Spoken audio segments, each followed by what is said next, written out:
Seorang pedagang sate bernama Sujei, 33, menjadi korban penusukan oleh pelanggannya sendiri di Dusun Taman Sari, Pekon Tanjung Agung, Kecamatan Pugung, Jumat malam, 30 Mei 2025, sekitar pukul 20.30 waktu Indonesia Barat. Kapolsek Pugung, Ibda Alfian Almasuri, menjelaskan bahwa sosok pelaku bernama Erwin Suhendri, 33, warga Dusun Kepayang, awalnya memesan sate di warung Sujei. Namun setelah makan, pelaku merasa kecewa karena kecap yang disajikan terlalu encer dan tusuk satenya dianggap kotor sehingga daging menyangkut di giginya. Pelaku kembali ke warung dalam keadaan marah dan tiba-tiba mengeluarkan senjata tajam lalu menyerang korban. Ujar Alfian, Selasa, 3 Juni 2025. Akibat serangan tersebut, Sujei mengalami luka tusuk di leher, tangan kiri, dan dada.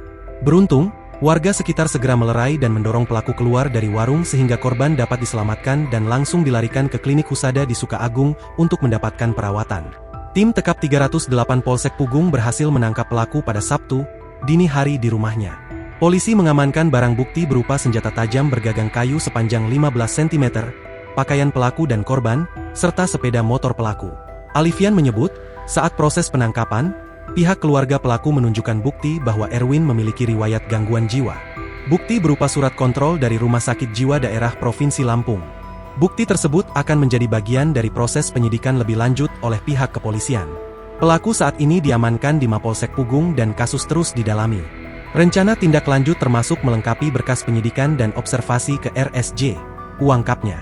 Meski saat ini masih menunggu hasil observasi medis terkait kondisi kejiwaan, pelaku tetap ditahan di Mapolsek Pugung Polres Tanggamus. Karena perbuatannya, tersangka dijerat pasal 351 KUH Pidana ayat 2, tandasnya. Download Tribun X sekarang, menghadirkan lokal menjadi Indonesia.